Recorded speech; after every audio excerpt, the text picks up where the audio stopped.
All right. Hello and good morning. This is Chad Everett Broshears, the host of Growing Up in the Wilds of Suburbia. And I wanted to do a quick video on common sense. Where does it come from and can we upgrade it? Now, common sense itself, I hear this so often.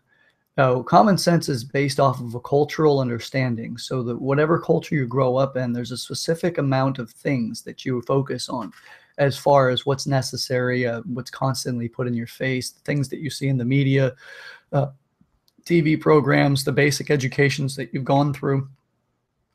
There's all kinds of different factors that actually play into common sense, but it's not universal. It doesn't go throughout the entire planet other than, if we boil it down to some real simplicities, like holding your breath will make you pass out.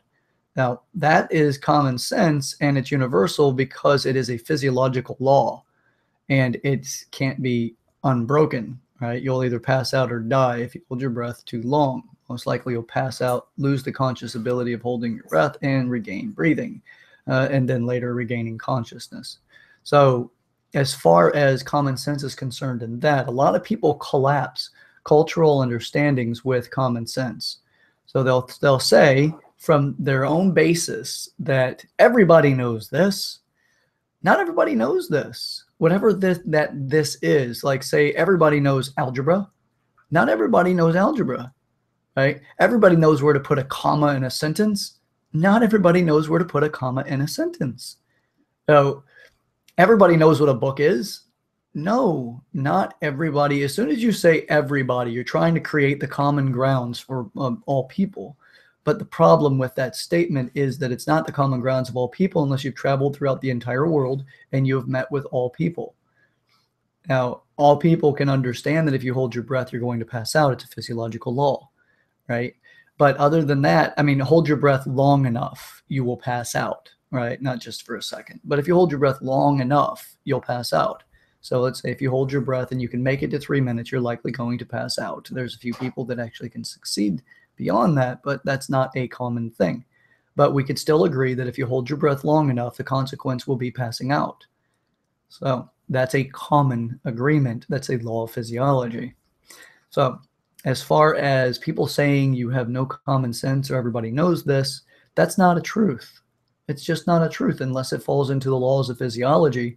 Then other than that, or the laws of physics. But even then, not everybody understands the laws of physics. We understand basic principles because if you drop something on the planet and there's no other mechanism resisting it or any sort of strings or anything of the sort, if you drop something, it will fall to the ground. Now, we can agree on that unless there is an artificial state put in place. Other than that, something falls, laws of physics, it's going to fall. Now, if you have the right formula for lift is a superior law of physics to gravity, or it supersedes the law of gravity because lift breaks that principle. Not really breaks it, it just supersedes it by the right dynamic factors. So it's not impossible. It just requires a sort of specific formula to be followed in order to acquire that. So this isn't necessarily a physics lesson as much as it is talking about common sense and how to upgrade it. So first off, you have to understand that if you go by everyone else's understandings of common sense and you do not gain understanding to what that common sense is, then you're playing your own game and you're going to be, we're all going to be judged regardless. But you may not be finding yourself up to par with most of the people around you. Now, most of the people around you will have a common ground of common sense, but if you ask every one of them every single concept of common sense, they're not going to be able to tell you identically what common sense is. If next time somebody says, it's common sense, ask them to define what common sense is. After they've defined what common sense is, then ask them what all falls into the categories of common sense. Please elaborate. This is an important factor in understanding a little bit more of what people are qualifying and categorizing as common sense. They use it in different scenarios like relationships. This is common sense in relationships. Well, relationships first and foremost are agreements. They're not common sense. They're agreements. And in that agreement, you can create common sense, meaning that you two both agree that a particular thing is agreeable or unagreeable. Right? So, Sugar Bear, come on, not time for another cameo. All right, so common sense in agreements. What most people are talking about, by the way, in the statement when they don't have a personal relationship with someone else, like anything sustainable or substantial, is what they're measuring it by is their belief on this social structure, and it's common to that social structure. So to the system that you live inside of, whatever kind of system that is, will have its own specific sense to it. So with that, it's more of a better understanding to start getting curious, right? So do you understand and how to better become compassionate to people that make such interesting and segregating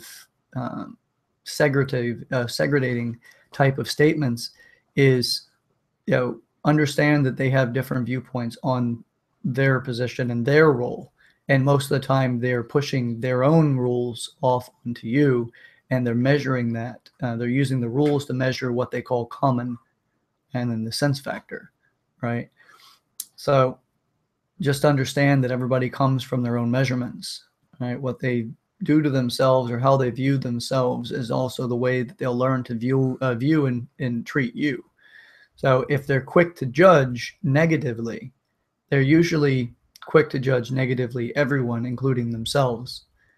And if they're quick to judge positively, which is more accepting, then they're also likely to quickly do that to themselves and for others. There's consequences to both sides. Consequences being just the result to an action, not being negative or positive. So the result is usually a polarized positive, or at least or more benign or non-descriptive result concept. But then benefit be the other side of it, which is more the desired side. But ultimately, though, all three of those statements are fairly equal, or three of those words are fairly equal. We put the polarity to it, and then we create the commonality of that polarity. So saying consequence is usually a negative concept. So that in itself is a statement within this structure of understanding common sense. Individually, we put certain type of cognition to specific words. Now, to further elaborate, but I won't go much further, just in this video anyway. To further elaborate is to understand that we have three basic definitions to every single word we use. Now, sometimes those three definitions completely coincide and there is no discrepancies between the three definitions, or no discrepancies within one to two of them. Or between two of them, and sometimes at no discrepancy to all three. The three basic areas of definition that we have are, first, the definable word, which is based off of curriculum and education, which would be a Webster's dictionary type or a dictionary type word. And then there is a social belief or definition to that word. And then there's the individual definition to the word. So we have the actual, or the written definition, that's based out of large consensus of, yes, this is definable by this according to, and they use this book like Webster or whatever as the definable position. If you don't know the definition, go look it up, and there's the resource point. So it would be a dictionary. The secondary is the social, so it's a cultural position. Now, it varies between different sects. I'm not a big proponent for the conversation on race. I understand that it exists in some people's minds. I personally choose that it's not a particular divider in my own viewpoints on this planet. I see us all as the same species. I don't really see a race factor for my own personal reasons.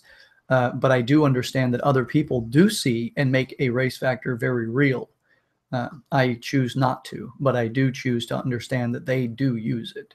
So inside of specific cultures, there are also different definitions to certain words. If you're part of a romance culture, love is a little more descriptive to a romantic person who spends more time in the concept of romance. So they read romance novels, they spend time speaking to people that are romantic or more romantically driven. That's a subculture type of thing. But it is a common factor as far as every human being experiences the ability to have romance. But some people just decide that their life is more valuable by prioritizing the idea of romance over other things at that moment. Doesn't mean forever, just at that moment. And it could be a series of moments that line up and you say they've been that way for this long. It's just a series of moments that line up. So to make a common statement in that, the definable word love, then there's the dictionary version, and then there is the cultural version, which is like the example of the person that's constantly in, like people that join romance novel reading groups or groups that are directed towards romance, Valentine Day junkies, if you will. There's nothing wrong with that. And I don't mean any negative by saying junkie. I'm just using it more for a comical option. So you can understand, as far as that's concerned, there's certain definitions to that particular group of people that they understand. And then there's the individual definition that can vary from both the dictionary and also the cultural definition. So with that, every subset has its own cultural position or a definition to specific words. Sometimes they're the same as the dictionary, and they're not always, though. So don't give that granted permission. Just grant that they could be different rather than just assume that one word means one thing. So this is all, inside of the principles of linguistics in my particular education. So, and then the individual can completely disagree with both the definition and also the cultural, or they can say, yes, that most people agree that, but I disagree because of, and blah, blah, blah. So you can see just words in themselves shift the context to common sense. So with that, it's more of how to better understand common sense. By the way, I've given you the ability, or through this, I've given you an insight, not directly, but indirectly with everything that I've stated on how to upgrade your common sense. Now, I've been speaking about it the whole time. The real and the greatest way to upgrade your common sense is simple. It actually really is very simple. Grant that people use 3 different definitions to every word.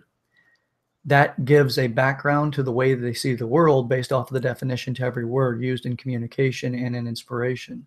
So when they see something specific that inspires them, that particular thing comes with a description, and how they would describe that to other people affect other people in the way they understand it if they had not also witnessed it themselves, or if they have witnessed it themselves, but what they witnessed was limited.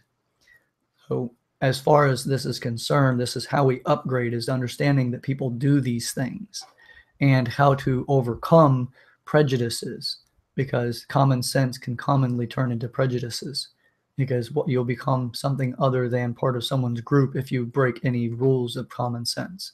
But you see, the challenge with this is simple. The challenge is that no one has quietly defined common sense. It's not a fully defined position. As you say, well, it's common to the populace as far as the sense values or the recognized knowledge value.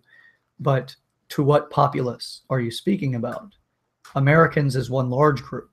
And then there's South America, there's the Southerners, there's the Northeasterners, there's the Westerners, there's the Midwest, there's, the Northerners, there's the, there's so many different groups that all have their own particular way, like dialects, right? Still speaking English, but there's a preferred way of saying it's either soda or pop. Something as simple as that is a dialect difference, but yet we're still talking about the same thing.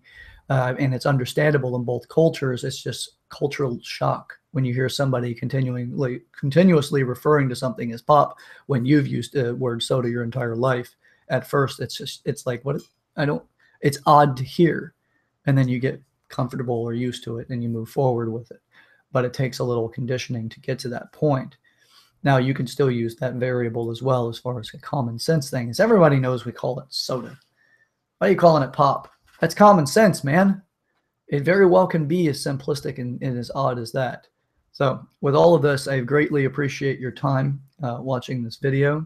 I hope that you have found a little bit of inspiration on how to not feel so much like a, moron whenever somebody says that you don't have common sense, or you find someone else saying that someone else is lacking common sense. You can get curious about that, because if they are judging the other person, how often are they judging you when you're not around, right? Because most of the time they're judging other people and they're not around or not part of the conversation. So how often are they doing that to you when you're not around, right? So with that, thank you very much. Again, this is Chad Everett Broshears. I am the host of Growing Up in the Wilds of Suburbia. And this has been a fun episode for me, but it's also short. So I hope you have a great day, and looking forward to our next video. Again, look for the programs coming out November 1st, 2015. You can find it on my website. The website will be out well before November 1st. And the website is thehumanmanual.net. That's thehumanmanual.net. And this is Growing Up in the Wilds of Suburbia. Have a great day, guys.